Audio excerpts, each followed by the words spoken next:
Madam Chair, I think your microphone is not turned on. Good too. It's in my sound. Now you can hear me. Again, the chair soon will be joining us and I will be covering until he is able to arrive as he comes from another commitment. So if we could begin with the Pledge of Allegiance, if you'd join me. Begin. I pledge allegiance to the flag of the United States of America and to the republic for which it stands, one nation, under God, indivisible, with liberty and justice for all. Thank you. Madam Clerk, would you take roll, please? Thank you. Good afternoon. Director Baines, Present.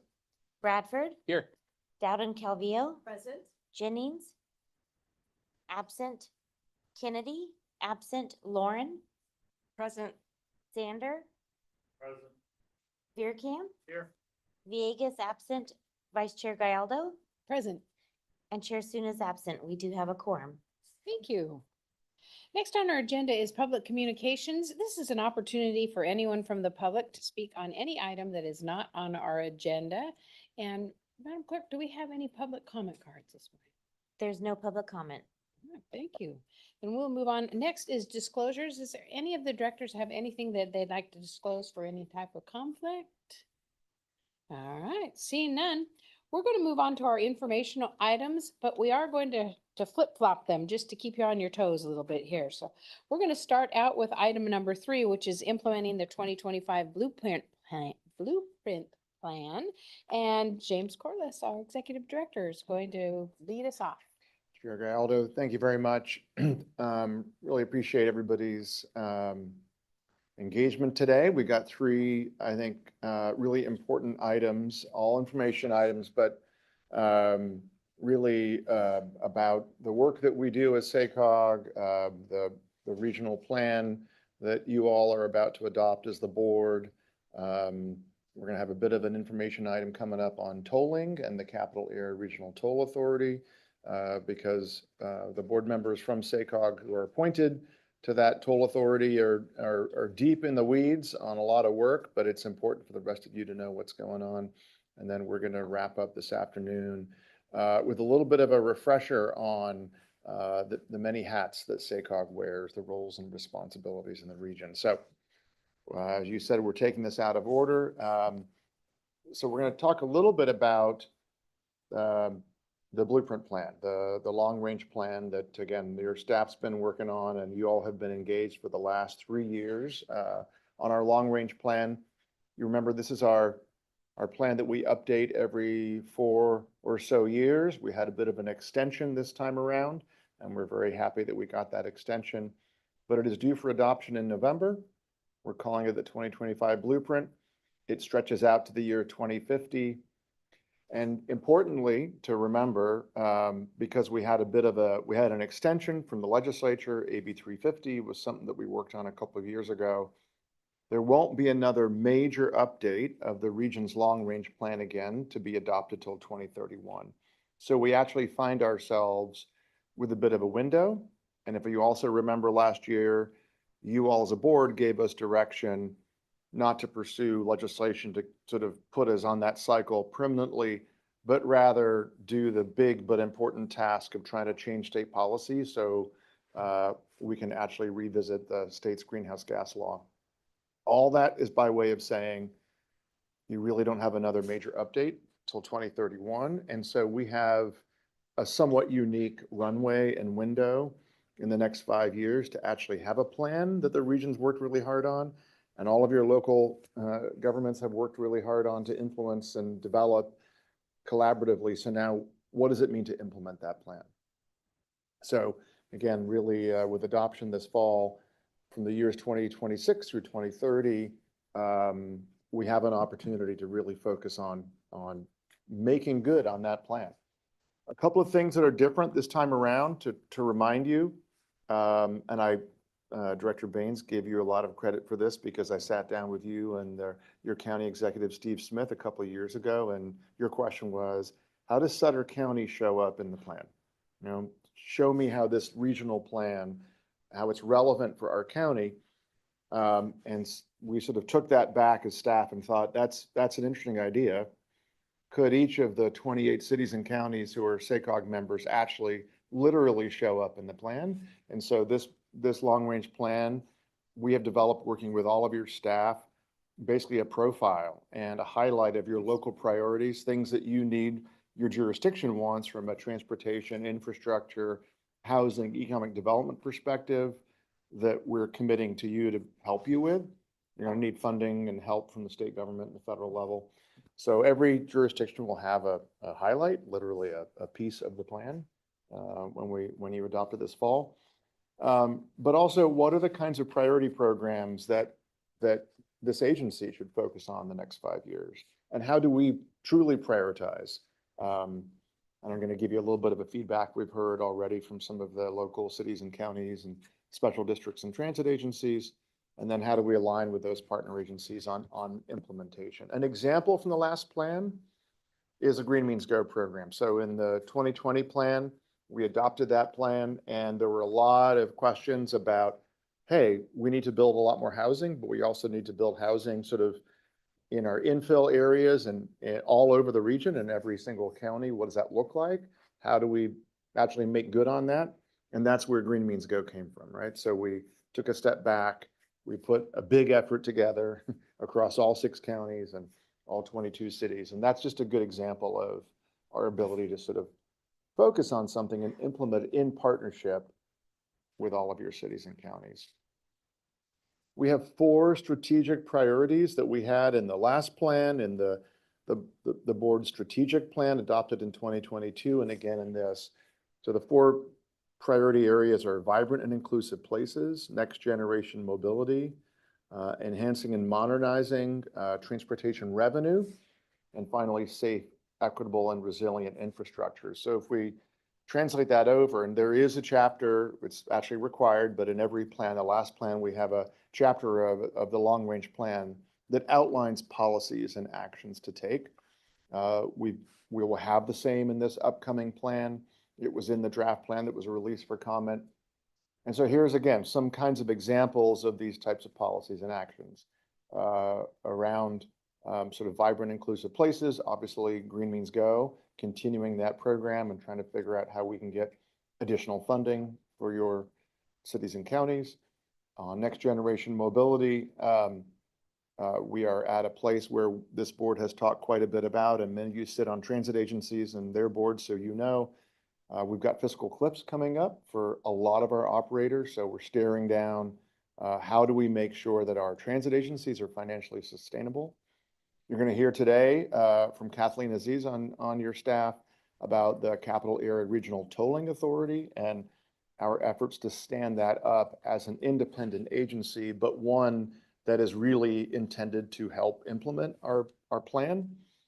And then finally, safety, state of good repair, equitable, resilient infrastructure. A lot of that is our bread and butter through our SACOG transportation funding, but also in terms of things like our grants prioritization, how we lobby at the state capitol in Washington, D.C.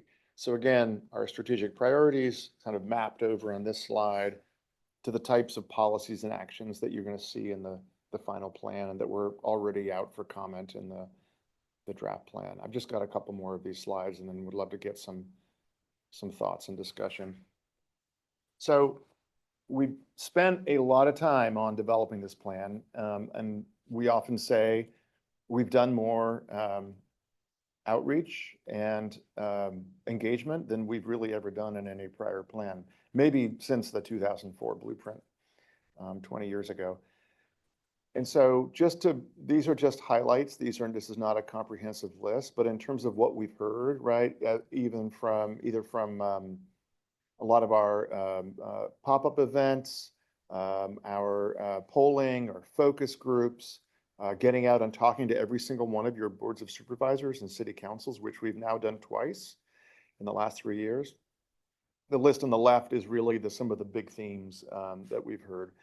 Housing and housing affordability, safety in terms of road safety and traffic safety, making sure we have convenient transportation options, complete communities, natural disasters, evacuation, agriculture, open space, and then a lot on basically helping and partner with our local jurisdictions, our cities and counties. And then on the right-hand side, what did we learn? That's really in a lot of the analysis that we do. So the modeling, the analysis, the data. Some of you were at the lunch on Thursday and you've seen we have a really revised and very strong data dashboard now across the region. We've got great data that really in real time shows you how we're doing as a region, kind of our report card. We spent a lot of focus on Thursday and then the last update on housing and sort of housing starts and new permits and everything else. But we've also got a lot of data and we've learned a lot around which again, importantly maps over to what we've heard, right? So traffic fatalities and injuries, we have a safety issue on our streets and roads and highways. Our pavement condition is actually worsening across the 6 counties. And so we have to focus on system preservation and state of good repair. Our revenue is declining. Our gas tax revenue is actually not bringing in as much as it once did for all kinds of reasons. And so we have to pay attention to that. And again, I'm not going to read it all, but to go down the list of sort of on the left-hand side, this is really what we've heard. On the right-hand side, this is sort of what we've learned. And so you put that all together, right? And so the question is, what does that all mean? And what does it suggest about where you as a board, we as an agency, and we as a region should be focusing? In your packet, we provided a sort of a one-pager that we've sent out to all of our city and county and partner agencies to begin discussions with them in the last few months. Again, this is not a comprehensive list, but if we had to distill it down, we would say these are the themes that really are rise to the very top: safety, state of good repair, fix it first, housing, transit, and the decline of traditional funding sources. And then just to really round this off, as I said, we've been going out there and really talking to city managers, county executives, transit general managers, housing planners, industry and advocacy partners like the BIA and many others. What would it look like again in this next 5 years to really try to implement the plan? These are some of the things we've heard back. Again, not a comprehensive list, but just to give you your themes. We put technical assistance at the very top because especially from cities and counties and your transit agencies, this is the thing. I want to be clear, we already do a lot to work with your staff. But I think what we see and what our partners and our staff see in the 5 years ahead is a lot of trying to navigate, right, a complicated federal environment, state environment, a complicated funding environment. So a lot of these things, which again, I think we're going to touch back on at the last presentation this afternoon in terms of roles and responsibilities, but assisting your staff on writing grants, right? Both helping them with grants that come to SACOG for our transportation funding, but also helping your staff write competitive grants for state and federal funding. Advocacy at the state level and at the federal level, problem solving, again, navigating very complicated rules and requirements at the state and federal level. So that's a really big theme. And again, something I'm hoping that we can dig into in this conversation in the last item. I mentioned the profiles, the jurisdiction profiles. We're really excited about having that in the plan this time around. You're going to hear when we say CARTA, again, next item will be the Capital Area Regional Tolling Authority. Hear from Kathleen a little bit about that. We've heard a lot from a lot of your staff about navigating, especially the state's laws and rules and regs around vehicle miles traveled, VMT, greenhouse gas emission reduction, GHG. So a lot more to say about that. We do, as you know, the Regional Housing Needs Allocation process, so RHNA. And while it seems like you are just, and even some of you on the very tail end, not quite done yet, on housing element updates, we will be kicking off the next cycle of the Regional Housing Needs Allocation, or RHNA. So that is coming up, and we'll talk a little bit about that. Mentioned the data dashboard and the lunch that we did on Thursday. We have a fantastic dashboard now that's really rich with a lot of data sources. How do we help your staff and our partner agencies really use that and utilize it to, again, for your benefit, to write really good applications, to do your general plan updates, to work with your constituents and your residents, and finally, green means go.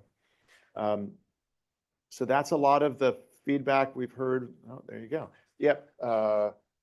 From partners. Actually, can we just keep that up for a sec? Sorry. If we can go back to that slide. Got to the end too soon. There we go. Yeah, so I think, again, we put some things in your packet. We have some attachments, the draft policies and actions, the one pager.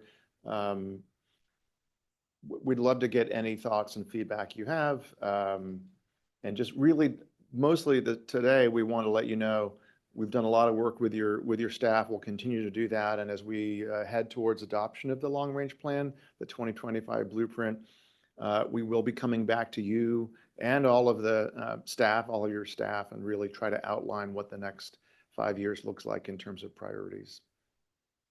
So we'd love to get any thoughts and feedback. Thanks very much, Chair Guile. And now's the time. Thoughts and feedback. Any questions, comments? Oh, I have a comment. Please. Thank you. I just wanted to say how much I appreciate the fact that you are highlighting each of our jurisdictions.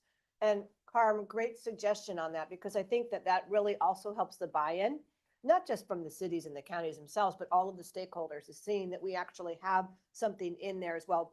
Obviously, region is paramount, but how we connect to the region and the fact that we have our own, interests as well. So I just really am happy to see that. And I meant to say that before, but you reminded me, so thank you.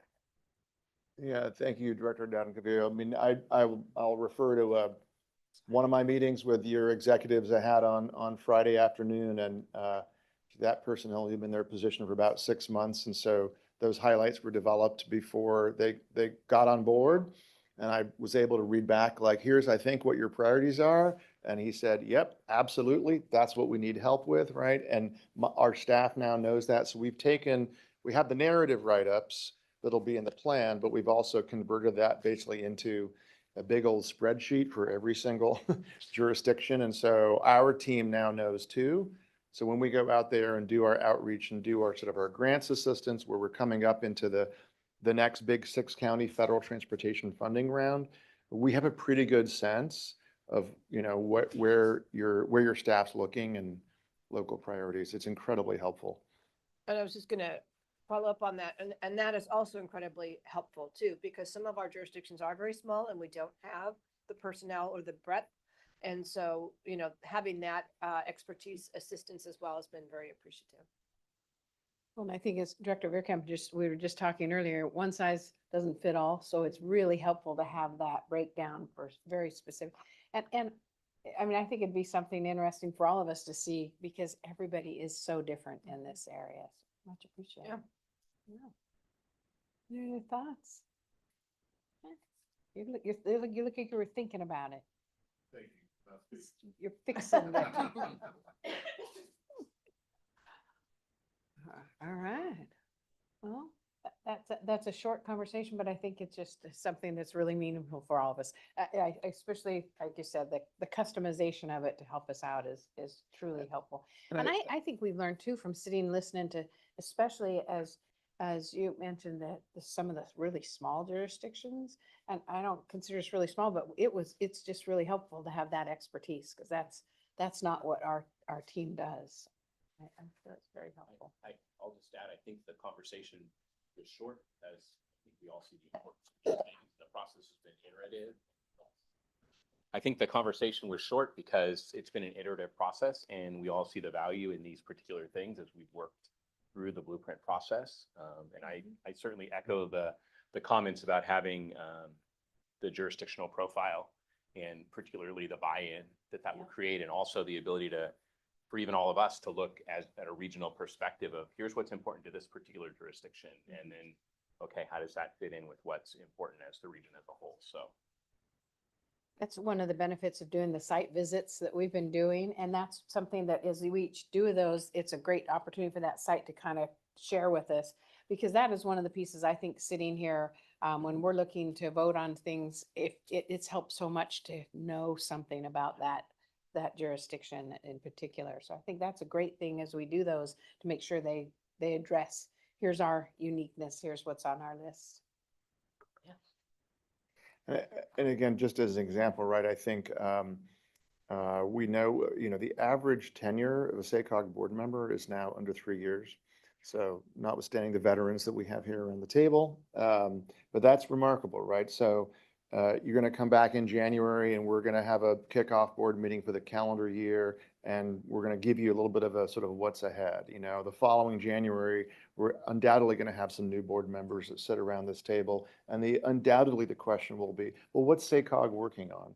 And what we want to be able to tell you, right, and have you all sort of absorb is, well, we have a plan that we adopted in 2025, and here is what rose to the top in that plan. And we are working collectively as a team with all the cities and counties and the transit agencies to try to solve these problems, right? So that's because we used to joke about with Director Kennedy, right? The sort of the tagline was SACOG, it's complicated, which is a little bit of a preview for the last item that we're going to give you sort of roles and responsibilities. But at the end of the day, we're here to support your local cities and counties, your local staff, our local transit operators, our public agencies, and our community-based organizations, right? To basically try to achieve success around these things.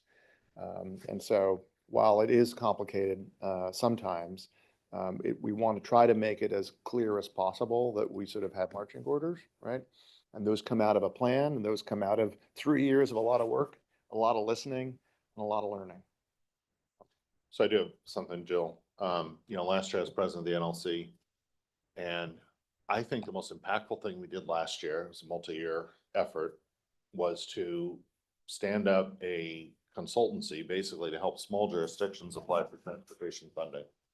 At last count, that number is about $500 million in success for very small jurisdictions.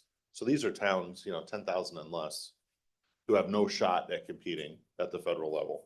But when we hired consultants to come in and assist them, writing everything, getting them through the process, they were successful. They just don't have the resource up front to take the risk. When an application costs $10,000 or $50,000 or $100,000 of time and consultant and engineering and et cetera. Now, interestingly, the follow-on problem is they also don't have enough resource or skill to execute contract once they have the grant. So there's a follow-on effort that NLC has fundraised for, and I've assisted with, to get the 500 million actually done as opposed to just awarded.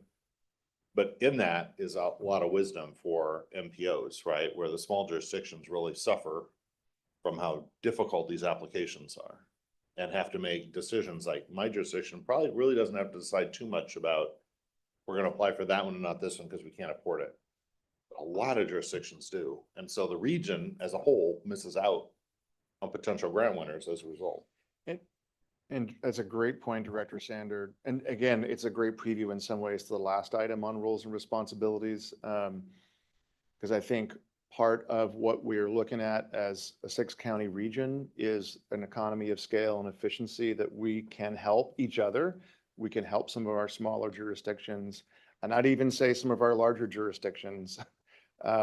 Sometimes I think can put a lot of applications in and be less successful sometimes.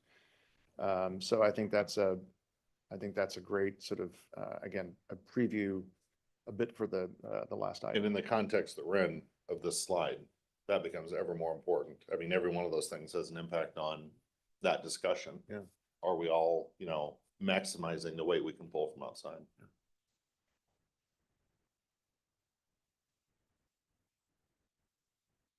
Thank you. Any other questions or comments? No, it's an information item, but do we have any public comment on this item? There's no public comment. Thank you. Well, thank you.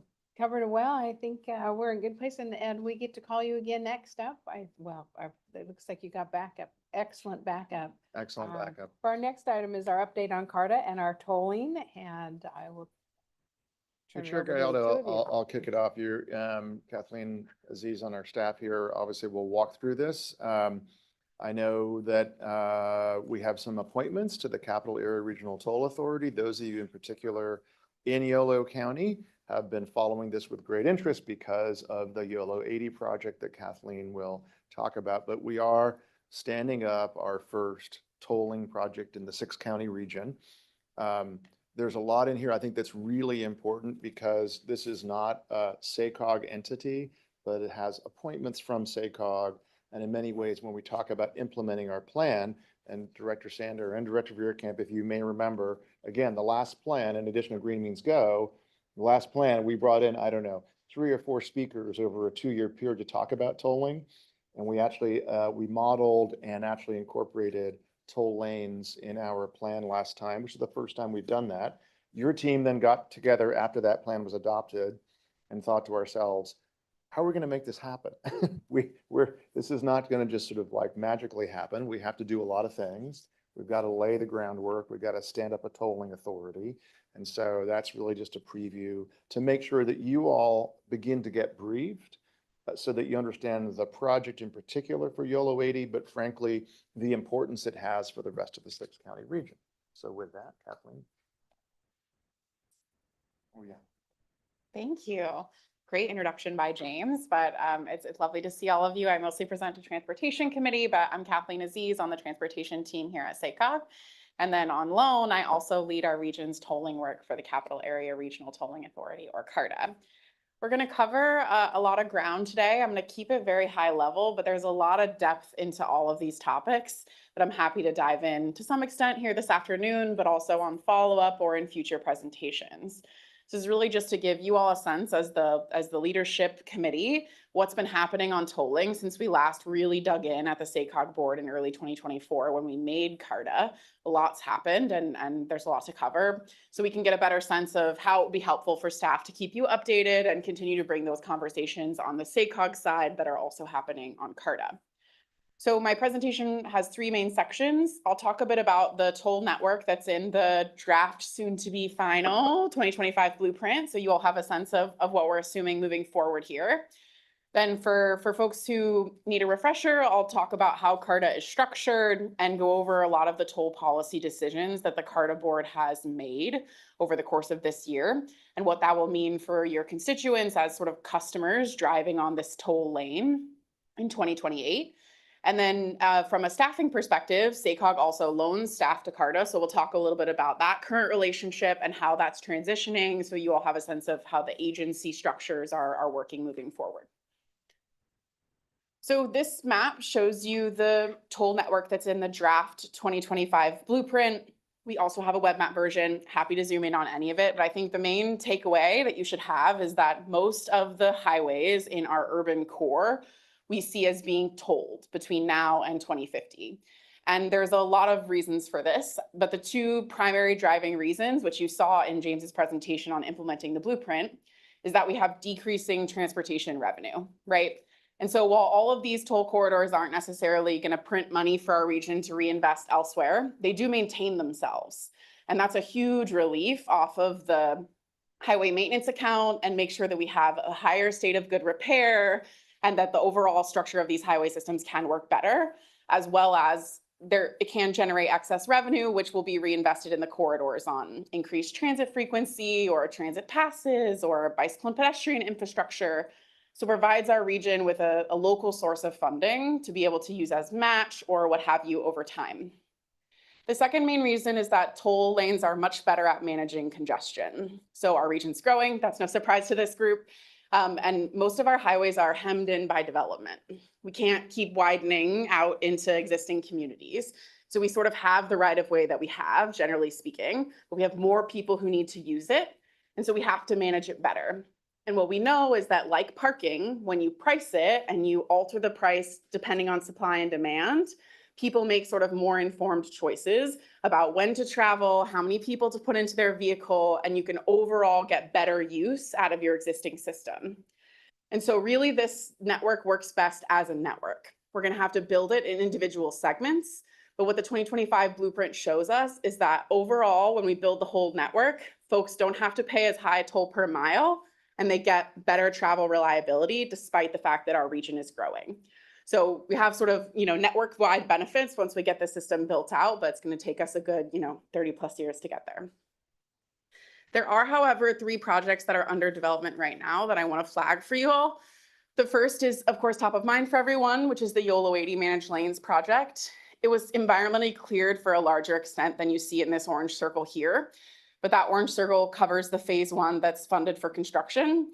Under construction right now, you'll see the closures that are happening this weekend. Please look at your Caltrans District 3 updates if you haven't already on how that's impacting travel in our region.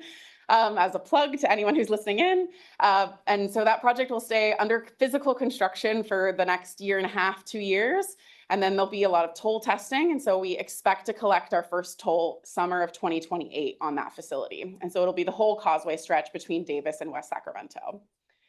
You'll notice that the project is being led by Caltrans and YOLO Transportation District. I think this is a common structure as our toll network builds out. SACOG, of course, doesn't build things. CARTA is not initially structured to build things either. So how it tends to work is the local county or whoever in partnership with Caltrans brings a project along through development, and then CARTA comes alongside as a partner to operate it once it's constructed. The second project is the SAC 5 Managed Lanes project between the airport and downtown from the Yolo County line all the way to sort of the US 50-80 split. That project's being led by Caltrans. City, county, and Sacramento Transportation Authority are all very involved, but they're not sort of co-sponsoring in the same way that YOLO Transportation District co-sponsored YOLO 80. The project's currently in environmental. We're expecting to see a draft environmental document sometime next summer. And they're looking at a whole host of different alternatives for how exactly that toll lane will be structured, whether it'll have carpool discounts, whether there will be one toll lane or two toll lanes. I'll note that our 2025 blueprint assumes that there will be two toll lanes to sort of maximize the benefits from congestion relief and revenue generation between the airport and downtown. But that's all still under development. And as I mentioned, draft environmental sometime mid-2026. If that project moved forward, got construction funding relatively quickly, you're looking at construction sometime in the early 2030s. The third project that's under development is the State Route 65 Express Toll Lanes, or ETL project, which is being led by Placer County Transportation Planning Agency. For the board members who are from that county, you'll remember this as the State Route 65 widening project that PCTPA has been working on for many years. So this is taking their original vision for a carpool lane, kind of recognizing that the sales tax in that county didn't pass. And that tolling provides some different opportunities. And so they're exploring through the environmental process the potential of doing a toll lane instead of a carpool lane up there. And so they're going through environmental revalidation process, so they'll be a little quicker there. So we're expecting that environmental revalidation sometime early 2026. And then I think would be on a similar timeline to SAC 5 in terms of when it would finish construction if it got construction funding. So those early 2030s. So really what we're looking at is a 5+ year period where YOLO 80 will be the only toll lane in operation, but where we could have a 3-segment system in this kind of 2030s timeframe. Any questions about any of these 3 projects? Okay. Through the chair, quick question on the 65 Express toll lane project. So I remember some recent news about Placer County and PCTPA getting some kind of federal grant for additional lanes on Highway 65. Is that related to this project? Unrelated to this project. This is on top of that. This is on top of that. Okay. So what they received funding for through Kylie's office and the federal government is for some auxiliary lanes. So those will help a ton for the bottlenecking that's happening between sort of Galleria and the 80-65 interchange. And this is an additional widening from Blue Oaks down to 80 to provide more capacity. Okay. $22 million. Yeah. I was just going to also mention, not 65, but the I-5 and the YOLO 80 projects are both mega region projects, and they've been on that mega region working group list for quite some time. And I'll tell you, especially for YOLO 80, we're not in the try to get the grant funding yet for I-5. That will soon be there. But for YOLO 80, it was tremendously helpful, as I think some of our directors who have served on that group, to have the Bay Area and San Joaquin County also back some of those asks at the state level. So it's just a great example, I think, of how the mega region working group has been helpful specifically on these projects. I just wanted to add that I feel so deeply fortunate to be part of the YOLO 80 project from the ideas, in meetings. And a lot of the experience has been incremental, like building incrementally with the public and so forth. And then there's these giant leaps, like getting funding, and then being able to create CARTA with SACOG. It's been fascinating to watch. I'm really excited about it. And I know that our region, like there will be people that I will never know, but they will all benefit. And I think that, we can all take a little credit for that with SACOG. So it's very exciting. One more thing to add, just a positive comment in general about this from a, maybe an experiential perspective. I think many of us have probably driven on toll lanes in the Bay Area and elsewhere, but I recently was in Miami and got to drive on the Florida Turnpike quite a bit, as well as use the toll lanes on I-95, and both were extremely valuable and saved me a ton of time sitting in traffic. So fortunately for me, the rental car included an unlimited toll option, which I paid like $15 a day for. So who knows what it would have actually cost me, but it only cost me $15 a day. So it's great. Subscription model. Yeah. Very cool. Okay, perfect. So we're going to move from talking about the Blueprint Toll Network to talking a bit about CARTA as an agency. My clicker. There we go. I think I went to, okay, great. So this graphic illustrates how CARTA's governance is structured. So you'll see at the kind of innermost circle, CARTA currently has 3 voting members. That's YOLO Transportation District, SACOG, and Caltrans. But CARTA was specifically created to be a regional entity that will grow as the toll system grows. So it also has 3 non-voting members. That's Sacramento Transportation Authority, El Dorado County Transportation Commission, and Placer County Transportation Planning Agency. And so the idea is that as toll segments come online in those counties, they get sort of upgraded from a non-voting member that has a non-voting seat on the CARTA board to having 3 voting members that represent that county. And so that the governance and board of CARTA grows over time, commensurate with how the toll network is growing. So you'll see the list of board appointments here. So there's one at-large SACOG voting seat that Kennedy currently holds. Caltrans has its voting seat. And then there's 3 voting seats per county, which is right now just YOLO. 2 of those are appointed by the county agency. So Early and Chapman are appointed by YOLO Transportation District. And then Villegas is the YOLO County appointee from SACOG. So a similar pattern will kind of happen as other counties come online. And then the non-voting seats are held by Talamontes for Sacramento, and then Click and Deloria for Placer and El Dorado. The CARTA board has been working on a ton. We had them have monthly meetings, so be generous to your CARTA appointee colleagues this year, because we really had a lot of toll policy decisions that need to be worked through before we can open YOLO 80 in 2028. A lot of this initial work on how the lane will be physically designed was done as part of the Caltrans process, but how it would function financially and what the rules would be about how to use it weren't set. So there are a lot of pieces that we've had to work through. So you'll see this list of decisions that the CARTA board has been considering over the course of the year. We've taken them in 2-part pieces with the CARTA board, where they've had an information item first and then an action item typically in the following month, but sometimes there's more of a gap. So all of this is to say, I'm going to go over like the real high-level cliff notes of these policies, but if you or any of your staff are interested in any depth, we have full staff reports and presentations on all of these topics and would be glad to dig in with anybody. Okay, so there are some key toll policies that this committee should be aware of, especially thinking about you all as future customers and your constituents, as well as future customers of this lane. So in order to use the YOLO 80 lane, all vehicles must have a valid Fast Track account.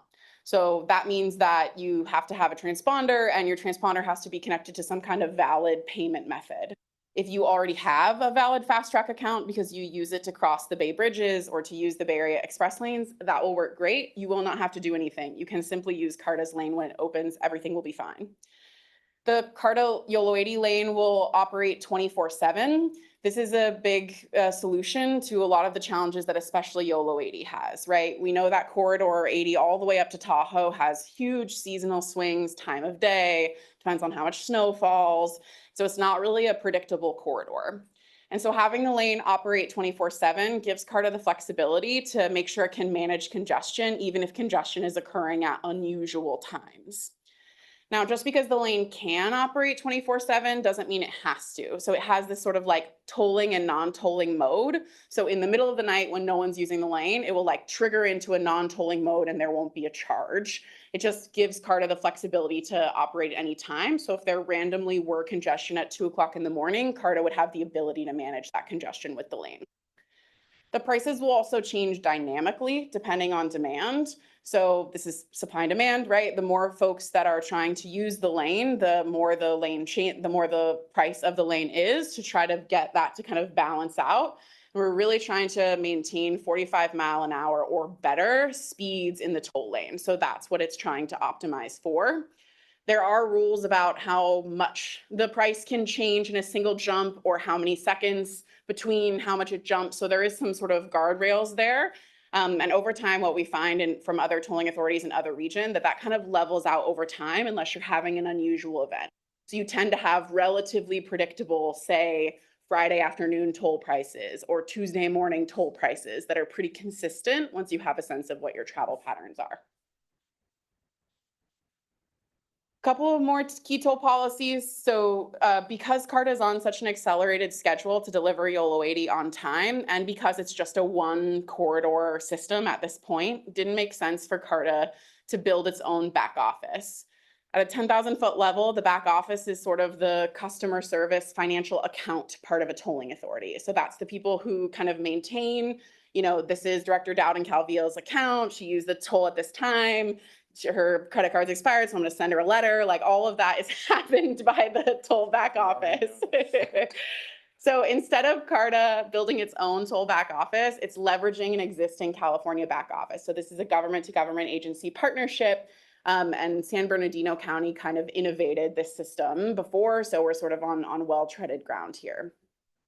CHP will enforce moving violations on CARTA's lane, just like it does on the other lanes, so that's great. But CARTA will enforce toll penalties. And so this is for folks who are intentionally, habitually trying to use the lane without paying the toll, right? Not folks who make honest mistakes early on, especially when the lane is new, but for folks who are trying to kind of dodge that toll and get the benefits of the lane without properly using it. And so CARTA's adopted a penalty policy to be able to charge those folks the toll that they didn't pay, plus an amount that escalates if they ignore the notices over time. But CARTA's adopted goals and values of being customer-centered and will be able to offer penalty waivers for honest mistakes. So if someone just didn't update their address at the DMV and they had no idea they had these toll payments racking up, there's a way for CARTA to be able to waive the penalties, you'll pay the tolls and sort of like make it all even. Okay, that's it on toll policies. Any questions on this before I talk about the kind of staffing relationship between SACOG and CARTA? Please. Yes, I just really quickly. So, I mean, users will have to have that valid fast track. And so I'm assuming there will be some kind of a transition period because, normal tolling now, like when you go over the bridges, you don't have to have anything and they just bill you and they invoice you. And that is not going to be the practice here. So I could very well see people confused thinking, oh, I'm in the toll lane, I'm just going to get an invoice.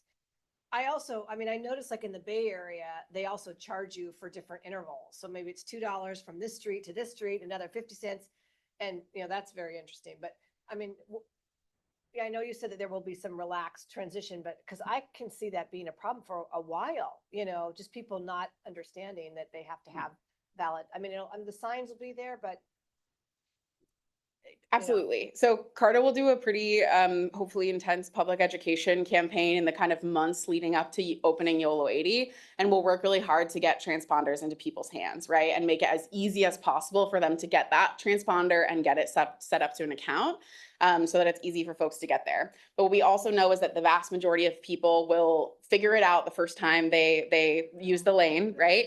And so what's common is to waive the first one. So you'll get a letter in the mail that will say, hey, you had a $4 toll. You have to have a fast track to use CARTA's lanes.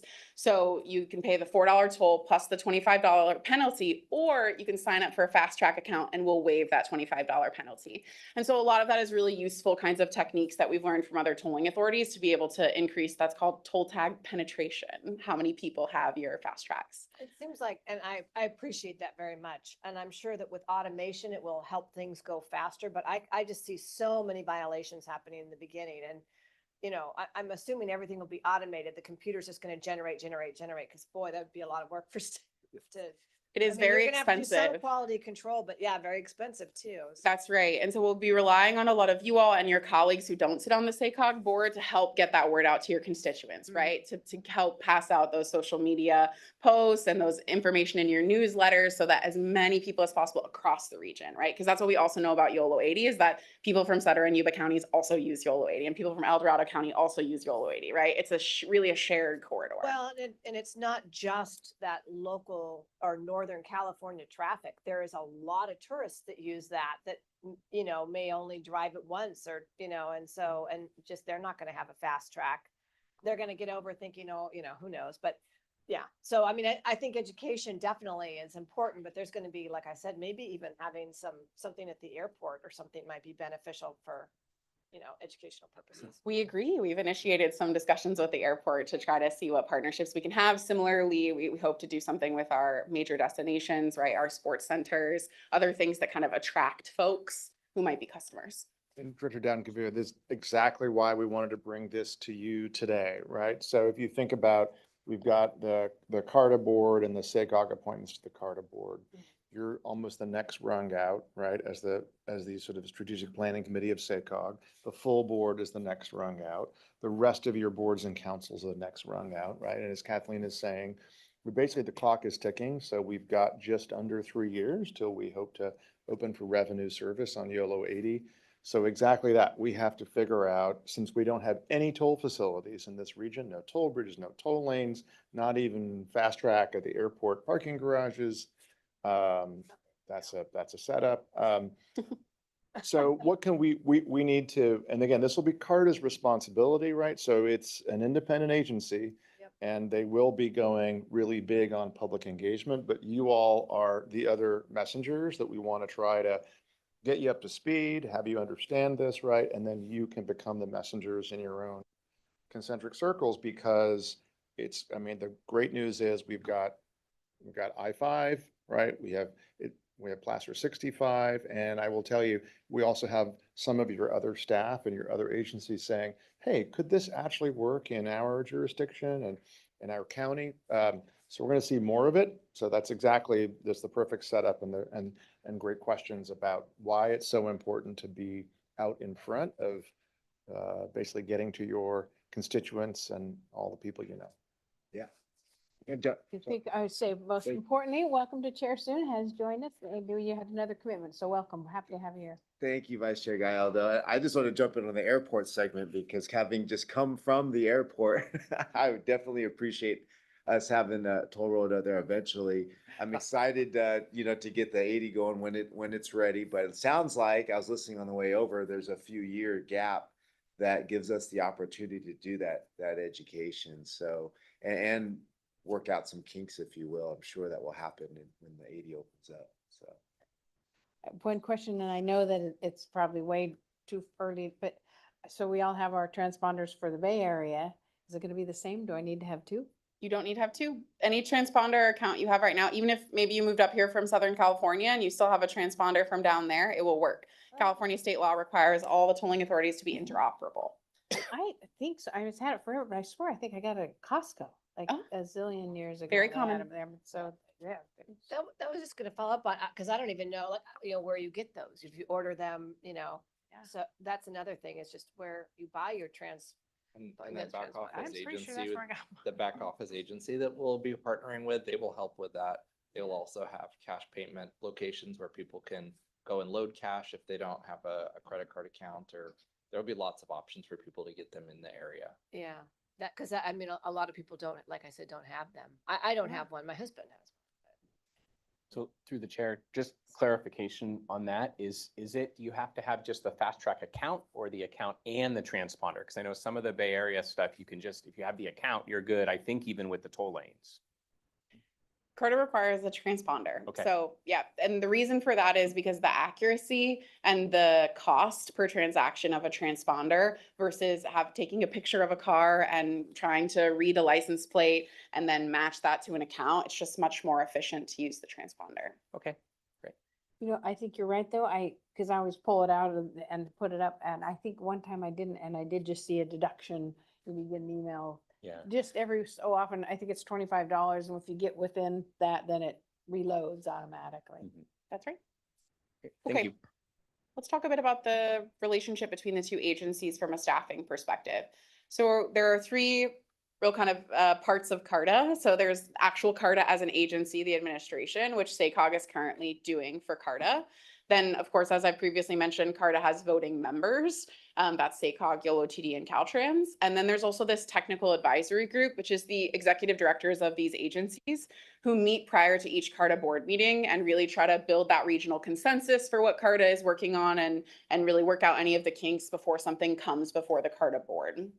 And so the transition is really just in that first bucket. So what's happening in 2026 is that CARTA is flying the nest a little bit from SACOG and becoming more of an independent agency, but SACOG's still remaining a very active partner in CARTA. So you'll still continue to hear us talk about CARTA and tolling because it's so important to our 2025 blueprint implementation and to the overall health and economic development of our region for us to have reliable highways. And so what this means from the transition from SACOG to CARTA is that over 2025, 2026, 2027, ultimately CARTA will have its own executive director, hoping to have that person start summer of next year. And then CARTA as an agency will really be an executive director and a lot of consultants who support and really staff CARTA on all of its various expertises. These are folks with national and California experience doing this kind of thing for other tolling authorities and are very well prepared to give CARTA what it needs. Also gives CARTA the flexibility to staff up and staff down, for lack of a better term, as it gets through these ebbs and flows of bringing new corridors online, right? Much harder to do that with full-time staff. But you'll notice that along the way, SACOG is going to continue to provide finance and administration support for CARTA. So SACOG will, process its invoices and do its accounting and audits. SACOG staff also clerk the CARTA board and help with some of those packet fundamentals. And that's still providing that foundation. There's a lot of efficiencies that come from that, right? Since CARTA is such a small agency with such a small staff, this sort of helps with that transition. But over time, SACOG and CARTA can revisit that arrangement if CARTA gets bigger, hires more staff, or SACOG has other priorities, is not able to provide that for CARTA. There's some options, but at least for the near future, this is sort of how we see that transition happening over the next, year and a half. This is my last slide, so happy to take any questions on staffing. Can I add Yeah. just one thing on the staffing transition? So one thing I wanted to float to all of you to be aware of is that the CARTA board has made a decision that they want to have a full-time executive director dedicated to them. But given that that'll just be a single employee of the entity, our recommendation is to have SACOG be the host employer for that person. So they will be reporting to the board, but we'll provide the HR support in addition to the finance support we've been providing to CARTA. But they'll be operating independently, much like some other special districts do and other agencies in the state. So with that said, then I would expect that the CARTA board would then appoint the executive director who will be completely autonomous from SACOG. It's just simply that SACOG will contract with CARTA to provide those admin and HR services, correct? There will be a series of agreements. So right now we have an administrative services agreement between CARTA and SACOG. And so we're working through the legal details now of kind of how the employment arrangement works. But yes, the intention is that the CARTA board kind of controls the work of the executive director and CARTA staff. Good, thank you. Yeah, and just to add on, I think maybe it's clear from everything Kathleen and Eric just told you, but we're trying to really help CARTA be as lean as possible, right? So one full-time staffer, executive director being hired, that is important, we feel, because you just want somebody who is just dedicated to basically launching in 28. As Kathleen said, back office, we provide admin, finance, right now, the staff support, all of which means CARTA is not encumbered by much other than just focusing on its business and having a successful launch. In many ways, this is a startup.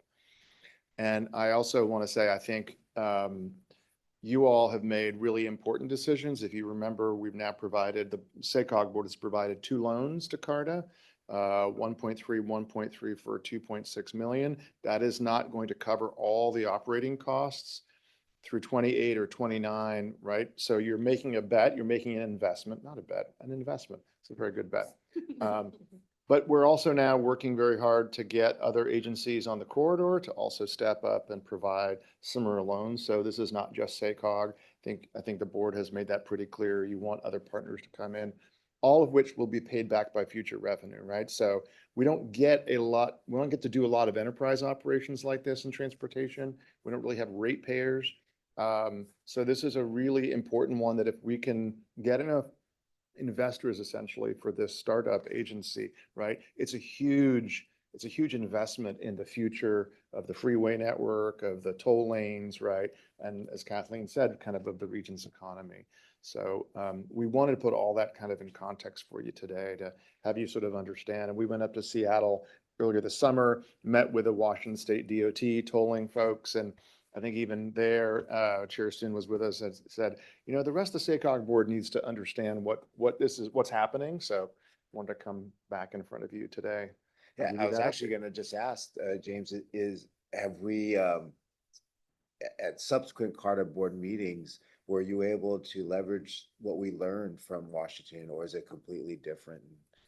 No, it was extremely helpful to be Great. up there to leverage from their experience, particularly as a peer agency that is part of an organization that manages a lot of things, right? SACOG is thinking about not just tolling, but also how it interplays with transit and cost of living and having an overall vitality for a region. So it's really useful to be able to talk to those folks who similarly have to weigh and balance a lot of these things.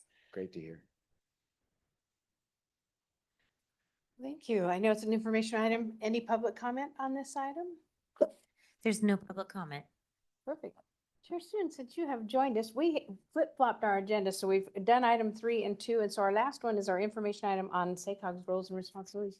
I'd be happy to turn the gavel back over to you to Okay. bring it home on the tail end. Okay, well, thank you, Jill. Yeah, happy to, Vice Chair Giles, thank you very much. Happy to take this up. I'm glad I was here for this item because I feel like the board, and we just got through talking about CARTA, this board is involved in so much.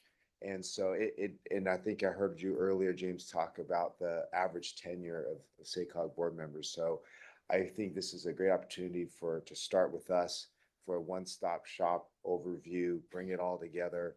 And then I want to talk later to the strategic committee and how we start to disseminate this information more intentionally.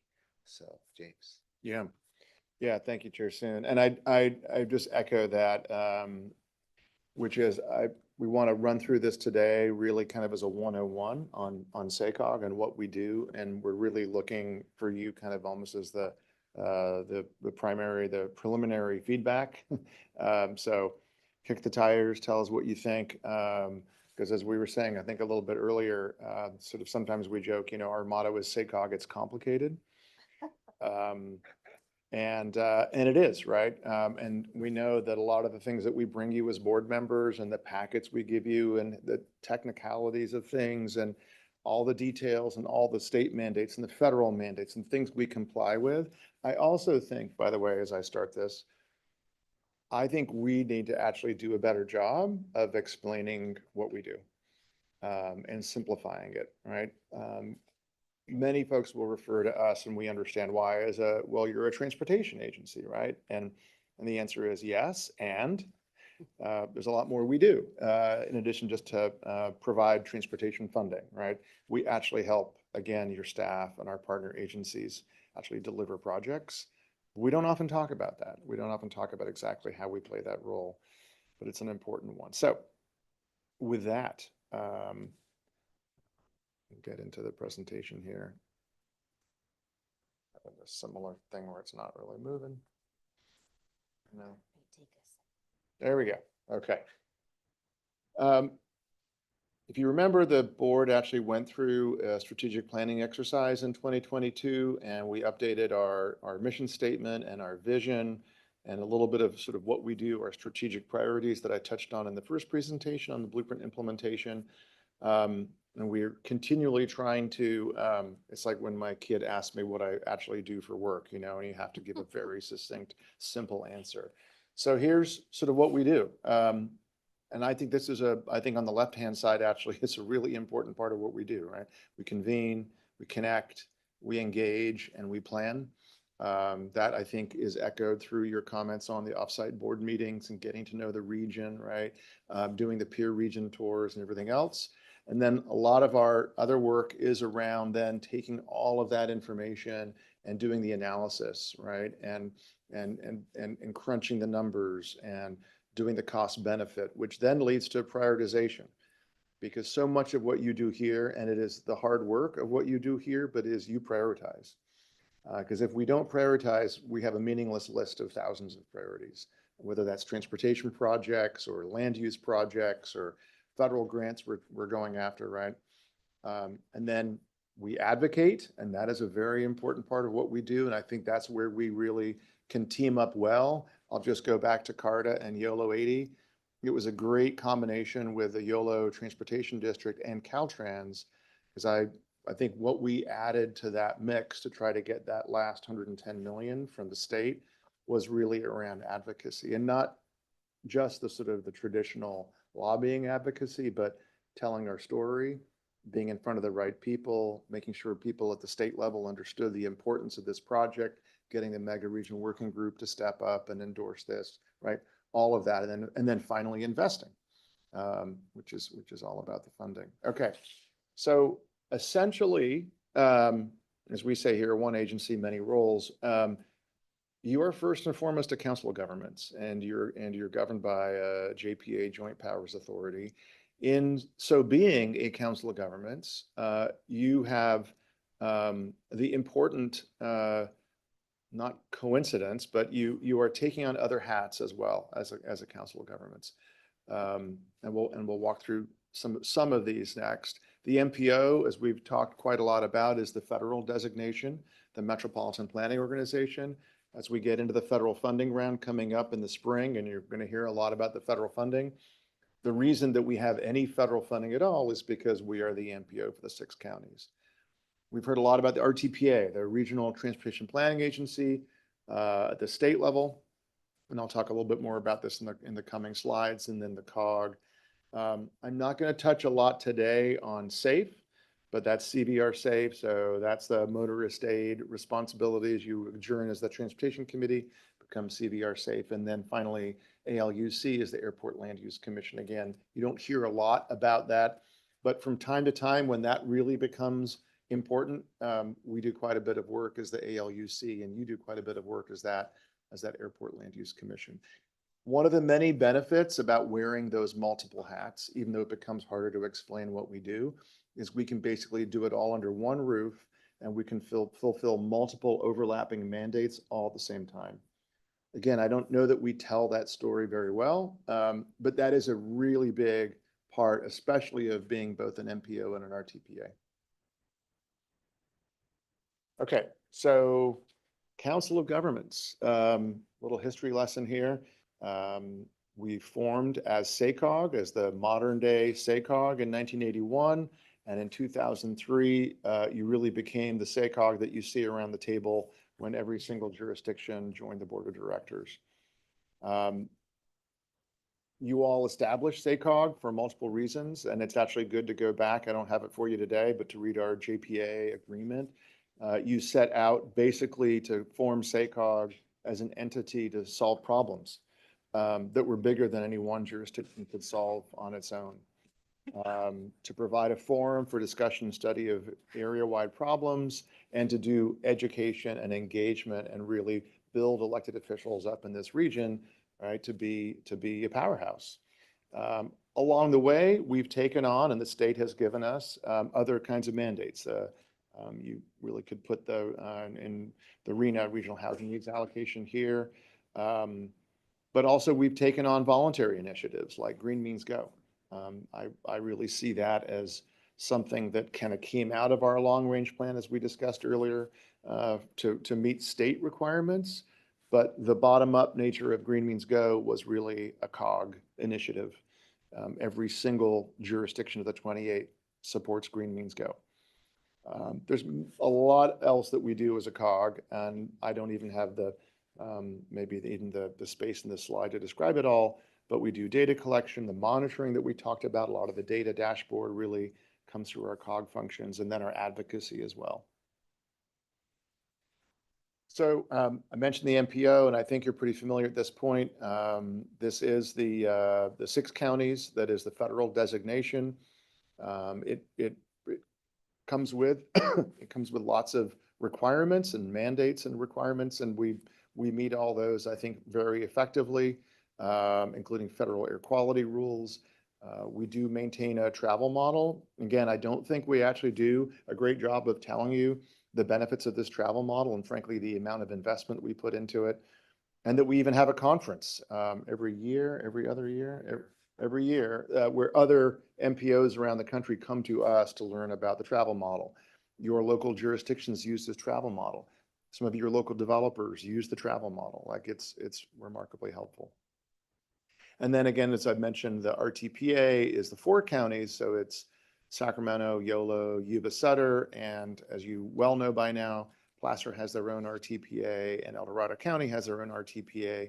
And that is really an artifact that goes back to the 1970s and the creation of RTPAs. And then as we went through the federal corrective action, where we have to bring all 6 counties into this is the corrective action, right? That's the federal funds, the federal funding round. The STIP funding that you just went through and approved as a board in August is these 4 counties. The requirements of being an RTPA and an MPO are remarkably similar. So when we can do it as one under one roof, it's very beneficial. Okay, so that's a little bit about the hats we wear. And now I kind of want to walk you through a little bit of how that sort of all adds up, right? And in some ways, the wraparound services that we provide, because we have a team here that works very closely with Caltrans, works very closely with your staff, works very closely with the transit agency. So if you're spending a federal or state transportation dollar to build any project, you are probably using SACOG to comply with state and federal requirements, to comply with regional and project level air quality conformity requirements, to even basically qualify and even be competitive for those state and transportation grants, to construct the project early if you're ready to move. And I want to tell you a little bit about that on the next slide. To save the project if the clock is ticking. And again, this applies to all 6 counties. We provide this service. And just so you know, as an RTPA, El Dorado and Placer actually pay us. We're going to take Siri off for the next. But Placer and El Dorado actually pay us for many of these services because, again, it's sort of housed under one roof and our staff's very good. So we troubleshoot, we do problem solving, we make sure that we don't have any delays, we make sure we don't lose money because the clock is ticking. We get interest-free loans, I'll tell you about in the next slide. We swap funds. Federal funds, I'm sure you know, are incredibly difficult to spend. It is very, very complicated. A little bit to Director Sandra's point earlier, right, about all these smaller jurisdictions and the importance of having the capacity first to apply. But if you actually win, if you're the dog that catches the car, then you actually have to figure out actually how to work with the feds and how to comply with all of those things. And in some cases for our member jurisdictions, what we try to do is actually swap funds so that we kind of defederalize a project and make it simpler. James, I just wanted to touch or emphasize this because I think often it's glossed over and we hear it, but I don't know how often, not just us, but maybe the general public doesn't quite sink in, is that you are complying with state and federal mandates, whether it's air quality or other things. This SACOG does not develop their own criteria that they're complying with and we're trying to impose upon your member agencies. I think that is something important to highlight and emphasize. Yeah, absolutely. And as I think you're very well aware, those criteria change, right? And they change with some frequency. So just then, what does that mean? So we kind of went and looked back, and I think this is a team effort here, right? So we're not saying that this is SACOG alone. We do this with our 28 city and county partner agencies, our transit providers, our special districts, and everybody else. our staff, our team here at SACOG manages what we call the MTIP that comes in front of you from time to time, the Metropolitan Transportation Improvement Program, the TIP, as it were. That's sort of the 4-year kind of short term. If a project is moving, you have to be in that TIP. That's $1 billion worth of projects annually. So roughly 4 billion over the 4-year TIP cycle. And we do a lot of work in compliance and making sure that projects move through that TIP pipeline. You don't hear a lot about it. You make some approvals, you do the amendments, right? We update it every so often as we will do in the update of the long range plan. But it's a very, very important document for if you have a state and federal project. It has to be in there, it has to move. This region, by the way, has won nearly $1 billion in competitive state and federal transportation grants since 2020. And many of those are your staff and your teams putting together great applications and going after things and winning. Many of them are also doing it in partnership with us. Again, I'm just go back to the Yellow 80 project and the 110 million, great team effort there. I mentioned the loans and when funds expire, right? There's a clock. It is very difficult to have a funding stack on a transportation project because the first money in starts ticking and then you got to get the last money in before the first money in expires. The team here at SACOG is very well aware, not just of making sure your projects don't expire, don't hit the sort of the midnight hour, but we actually work with other regions around the state of California and we do loans from other regions whose clock is ticking and expiring, so that we get those loans from other regions, put it onto projects here. So A, we know which projects need it. We apply those funds. And what we do is we deliver those projects early. So, on budget and before scheduled construction date is not something you typically hear, but we're able to do that by getting loans. And the state of California now does not send that money back to the federal government. We keep it here in the state. Very important thing we do. We mentioned the sort of the fund swaps, defederalizing federal funds to local. And then also there's a lot that we just do basically in terms of convening and connecting and working with all of our agency partners and the approving partners, all the different federal agencies. So through interagency coordination, there's about 30 million in projects that we've been able to navigate and problem solve on. Any questions on any of this? I was just whispering over here to our vice chair. I wonder how many jurisdictions take advantage of the funding swap Yeah. and how many dollars it's been like. I mean, that just would be interesting to, as a factoid, if you will.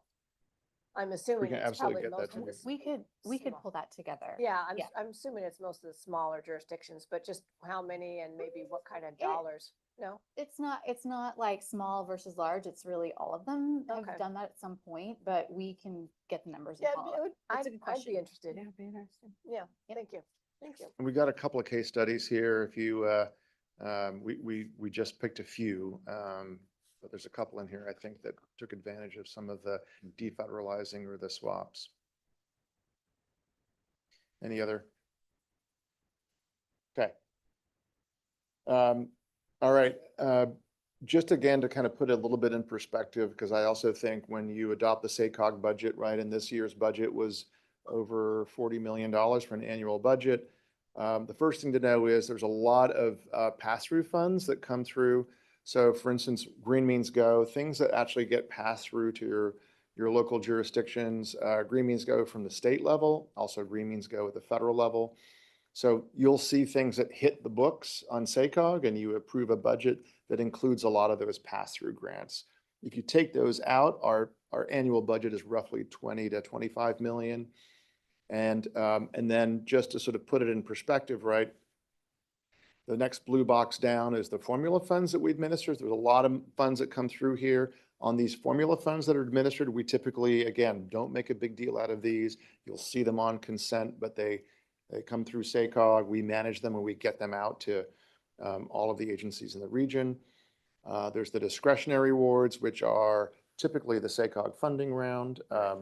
So discretionary in terms of what comes through SACOG, which just came through the STIP, but will now come again through the federal formula. So discretionary awards.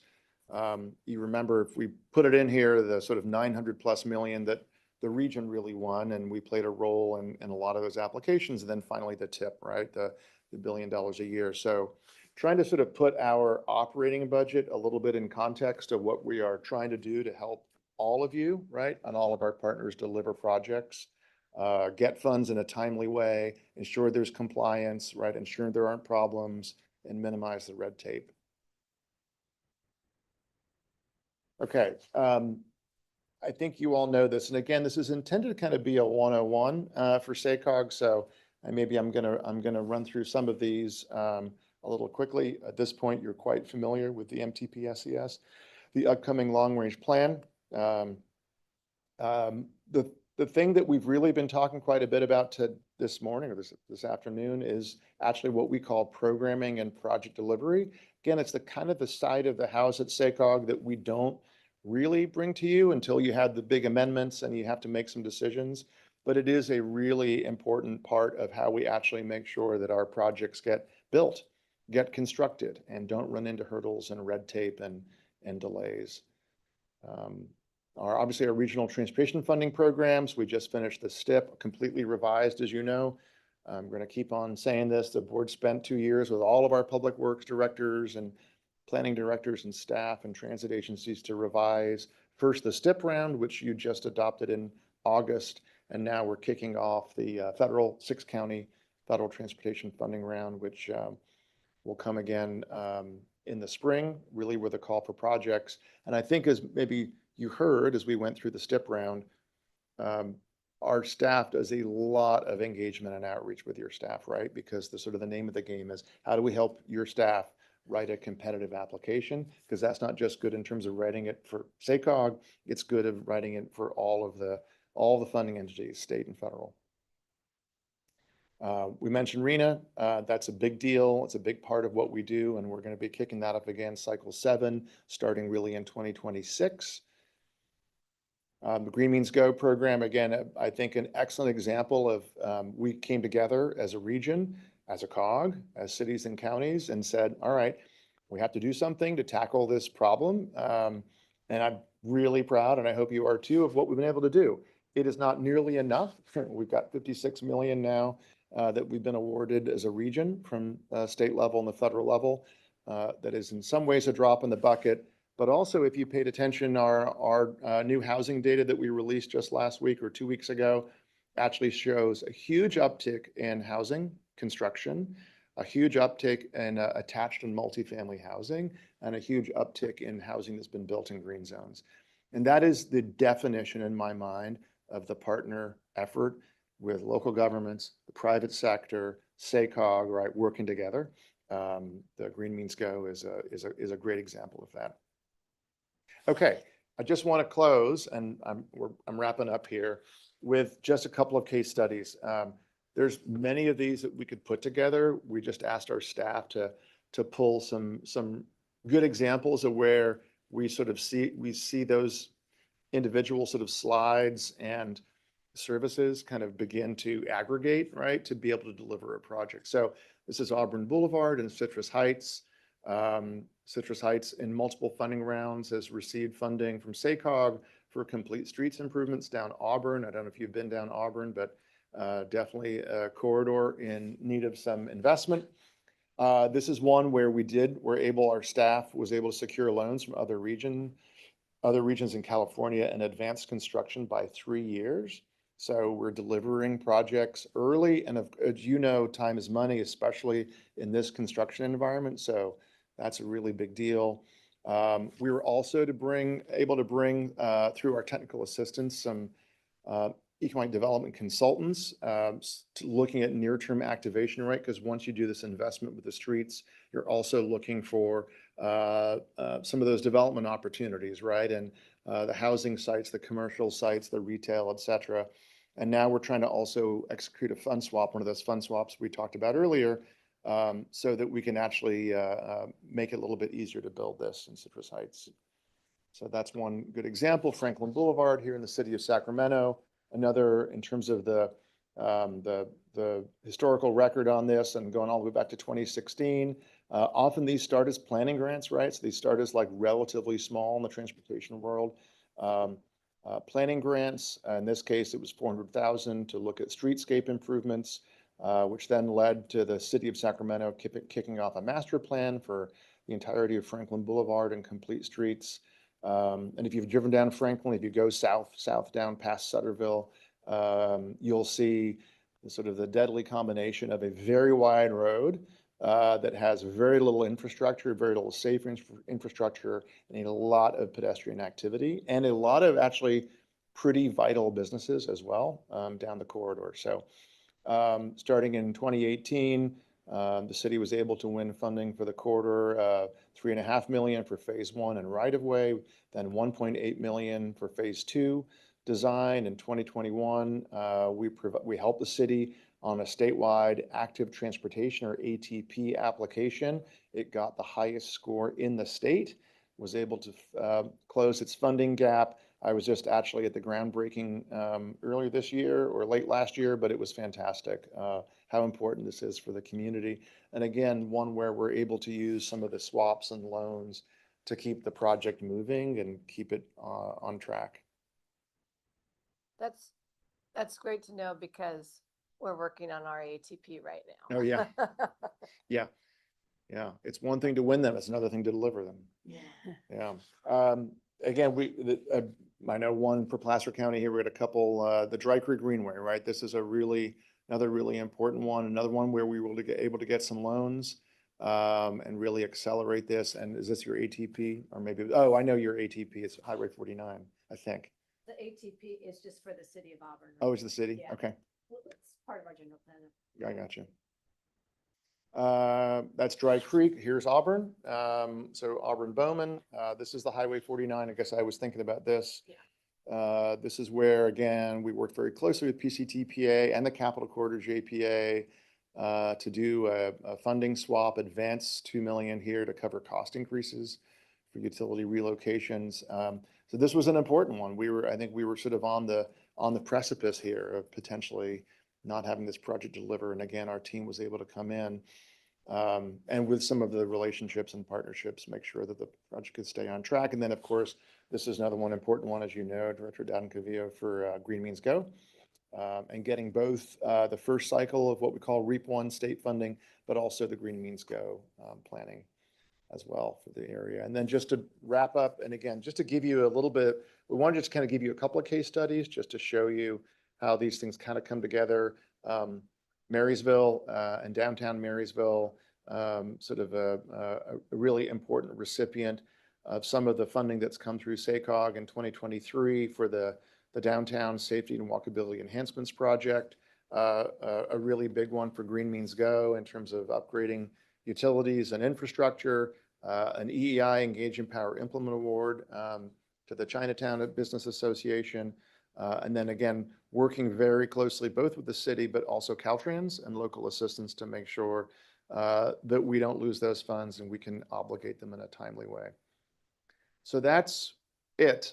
I know that's a lot, but we wanted to put together at least sort of the hats and the roles we wear, the responsibilities you all take on within the region, services we provide that sometimes, again, I think maybe we don't often advertise or explain very publicly, and then a few examples here of how kind of these all come together and make sure that all of your staff and all of our member agencies and our partner agencies can deliver what the public wants them to deliver. So would love to get any thoughts and feedback on this presentation.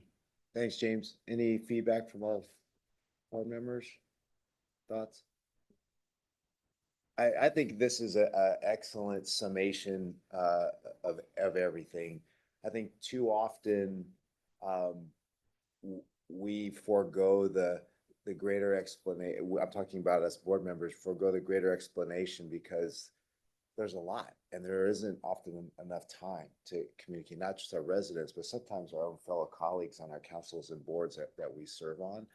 But I also feel like if we believe this work is as important as it is, which I believe all of you do, then we need to talk about it, right? And I think we need to start doing that. We need to change a little bit how we've done. I think every single person is proud to be on this board and their service on this board. We know the importance of the work but we don't talk about it enough. So look for ways to talk about it in your communities, whether it's with your council colleagues. I need to do the same.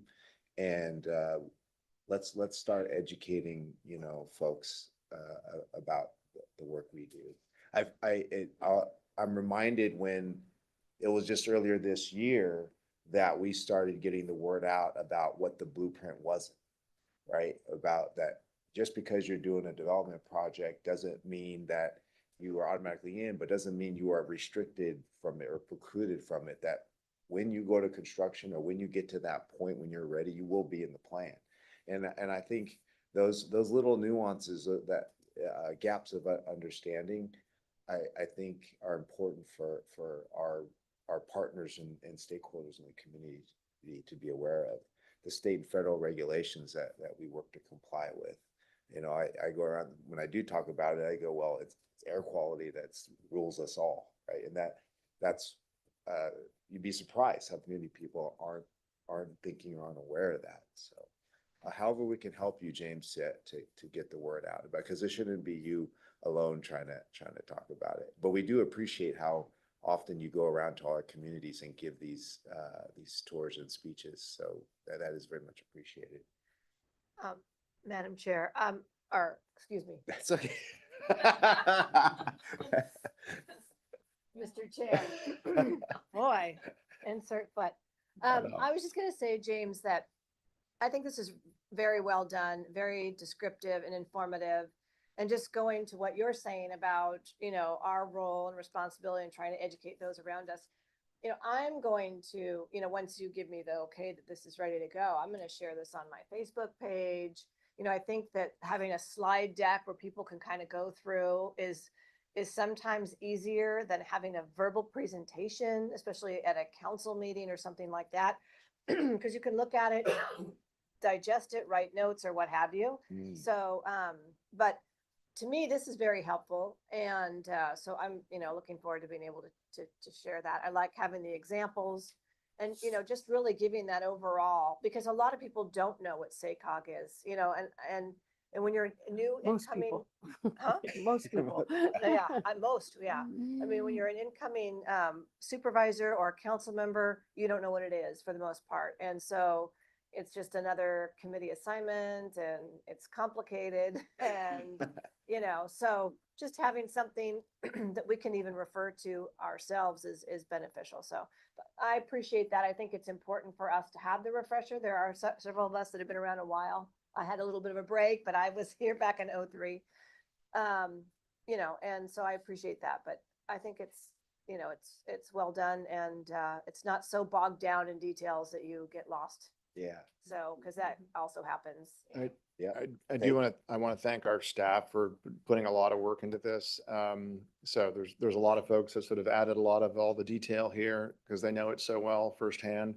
We kind of went back and forth on, is this too many words? And actually interesting that you said that, Director Dowdenkovic, because I was thinking this probably ought to live a little bit on its own in some way. So if you, I don't usually like putting this many words on a slide, but it could be used to sort of have somebody read through it like, okay, I can understand this now. So, is it written in plain English? Does it give you enough description so that if you did post it somewhere, somebody could read it and think, okay, I generally understand. And that's my this. whole intent, is that it can be a standalone document. It's something that you could certainly share when you're doing a presentation somewhere, but it's also something that we can share or others can share, the chambers can share, just for educational purposes, and you really get a good feeling. Yes, there are a lot of words, but it's not too many words. Like sometimes it's just bogged down, and part of that is just graphics and having some nice pictures and examples and charts and different things to break it up. And so that's helpful too. It's not just text, which if I just see blocks of text, I'm like, oh no, Yeah. I'm just not going there. So, Yeah. but I like it. Thank you, Director Dowdenkovic. I agree. Sharing it would be very helpful. I'm going to do the same. I'm just looking around if there's any other comments. Yeah. I have a Director Sander, comment. Yeah. This is a great summary. And I think I've shared things like this previously, maybe a little more home built than this, which was nice to see. There's it also is sort of food for thought, the things we work on. Green Means Go intentionally was originally and was our intention to be a funding source for the Sacramento region in exchange for something we gave up, right, in negotiations with the state. And then, of course, it morphed into a benefit for everybody in the state, us included. Us not preferred anymore, right? We were just like any other jurisdiction in it. So we left something at the table we didn't really get back in that process. But it does raise interesting questions about the things we undertake and how we follow through on those. So we did a very well-received blueprint many years ago, right? And we still, I think, coast a little bit on that reputation among our peers. We also undertook something really unique about basically farm to fork study. What was the name of that one? I've actually forgotten. Rux. Yes, Rux. Rux is now on the shelf and no longer. Well, I would say it actually Right? lives over at Valley Vision. We've actually we've given that to our nonprofit, Valley Vision. Who? Who? No, but there's a lot of, okay. There's a lot of, they're important Sorry. groups. Come Sarcasm October the noted. 1st, Livability Summit, we're co-sponsoring. They do a lot of really good work, and it's popped up again in the CROP, which is the Coordinated Rural Opportunities Right, Program. Anyway, But I mean, that was something we started and maybe we've handed off successfully. I'm just unaware of it. We also did that forum here on infill, right? Ongoing meetings, what does it take for infill? And that and Green Means Go are kind of siblings. And figuring out how we carry through on that, I think, is an important question, which I've raised numerous times. Every time I raise the impact of, infill and old commercial corridors, everybody's hand will go up if I ask them to about who's in favor of that, right? But the question is, how do we pursue it? How does it best fit into this framework? What are your thoughts on a project like that, and how do we carry that forward and march that down the field? we're gonna talk a little bit about CSDA. Or do we hand it off to Valley Vision or somebody Wait. like that? By the way, I don't think that's a bad thing to hand off the Okay, work, right? I don't But either. We can't do everything That's what we're forever. doing with Cardiff. Yeah, Birth it and then hand it off. We- But We do have I think we've mentioned this, but we're just actually about to stand up an initiative with the California Special Districts Association to look at basically how to make it easier to do infill. So we can come back with a little bit more information on that. I mean, it's a wicked problem, right? it is. It's a wicked problem. The BIA would actually love to come, North State would love to come to the board and talk a little bit about their impact fee assessment on all the jurisdictions in the region, right? Many of you are in jurisdictions where you have very little control over some of your fees because you don't control all those fees. So how about we come back and give you a bit of an update on what we're up to with CSDA? Casey, Yeah, I do you think want to that's say great. anything else?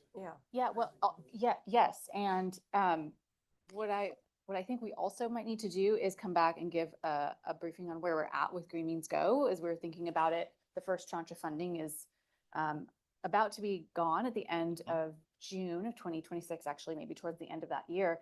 And so we are, staff is actually working on developing in fact, we've been engaging the Land Use and Natural Resources Committee on what the next phase of that's going to be, because there is a lot of work happening.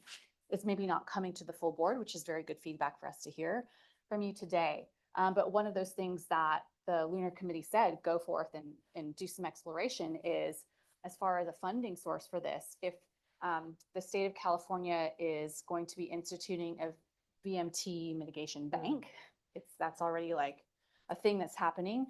One of the things that is of concern is that funding source could take money that's, for mitigation in our region and put it to some other part of the state. And so could Green Means Go be a place where some sort of VMT mitigation exchange or bank or strategy could be used to make sure the funding stays in the region and gets to go to those things that really help advance your local plans, that are also advancing the blueprint. And so basically saying that there is a lot of work, but what I'm hearing too is that we need to do some updating for the fuller board on this stuff.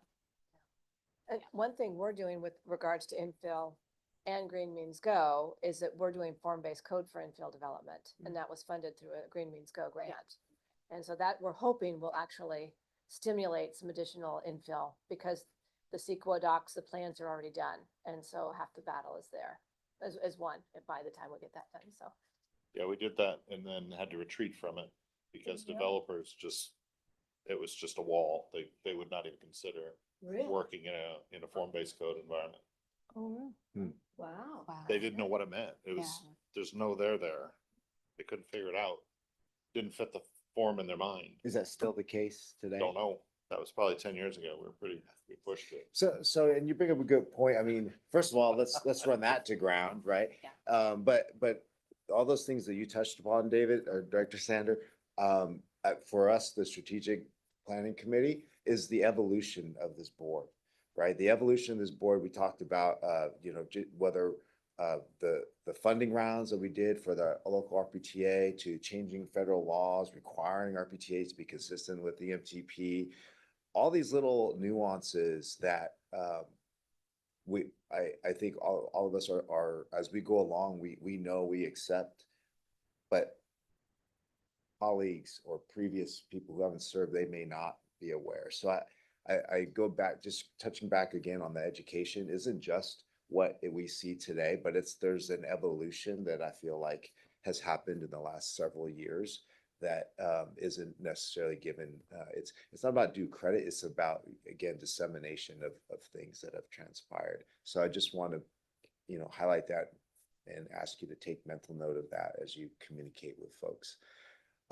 Regards to housing, I was saying, because of our role with RENA, what about also touching upon rental housing? I know our staff and probably others looking at ways for Section 8 vouchers and things to help, because if you can't build the housing, you have rental units, people that are renting and trying to make it easier to access those. Green Means, it could be a complementary program to a Green Means Go like effort, but most people are in a rental situation, can't afford housing. So can SACOG take that on to help out? So back to the very first discussion you had starting at noon to kick off the implementation, and I mentioned housing, right? So one of the big things we've heard both from the public, but actually from many of your local staff, is we're kind of being overwhelmed with housing costs, lack of affordability, trying to crack the nut, right? It's become a really big problem. And it is something I think that's sort of interesting as we kick off the next RENA cycle, right? What could we do along with RENA to sort of scaffold and provide some additional assistance to all of you as your local government partners, the regional managers. So again, many things we don't mention in here. We convene quarterly, all of your city managers and the county executives and your deputies and your ACMs. So we just had a meeting actually with Secretary Tamika Moss, a whole housing panel with HCD and the new agency the Secretary Moss is overseeing. And also just trying to give the state constant feedback on how to make it easier and how to work, like how to right size their efforts, right, for regions that are distinct and as diverse as ours. So I'll just leave you with so we hear the housing call, whether it's, going beyond Green Means Go. I think the challenge we have is a bit of chicken and egg is, we're not even resourced to do RENA. So we figure out creatively how to fund it. The state is an unfunded mandate. I think we'd like to do maybe more housing with Green Means Go and green zones. And we just have to continually figure out, because we're not resourced to do it. How do we get those resources to be able to stand up something rather than take your existing staff and spread them thin? But we hear that you're not the first person to say, help us more broadly on housing. Yeah, thank you. I appreciate you looking into that further. I mean, many of us has expressed frustration with RENA, right? It doesn't actually build housing. It's just this bar that gets forever higher. And so if we can't help build it, which Green Means Go does, but doesn't quite get there, maybe we can start helping people at least get into housing. It's a cheaper way. Maybe we can help more people, but appreciate you continuing to. The other thing that we've noticed too is, I remember I mentioned the EEI grant here for Marysville, but there's a number of grants now that we've been able to provide. El Dorado County is one of them, to look at housing and workforce housing and missing middle.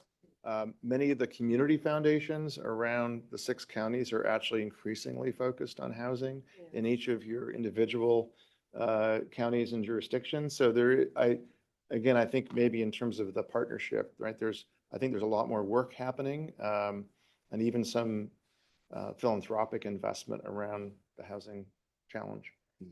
That's true of our Placer Community Foundation is very housing centric right now. And I know that they're working regionally as well, just, but very housing centric right now with their executive director's primary focus on affordable housing. Great. Any other questions or thoughts from our board? Okay, I think that this was also an informational item, correct? So with that, if there's no further comments, I don't have the agenda in front of me. Are we closing out? Or is there anything else? Okay. Other matters. Other matters, okay. Any other matters? Seeing Just that none? we hope to see you at the board retreat, as we've told some of you already, October the 3rd, in the chair's home jurisdiction, carrying on that tradition, Elk Grove. So District 56, hope to see you there. And just thank you for your feedback today. Really, this is, I know, a series of information items sometimes is not as exciting as an action item that, divides up money along the regional lines. But nevertheless, you stuck with it, and we really, really do appreciate all your feedback. Thanks, It James. was a Thanks, great everybody. conversation. And Yeah. it really is. It's a little Yeah. more informal, relaxed, open conversation. Absolutely. All right, More adjourn. questions. Thank you.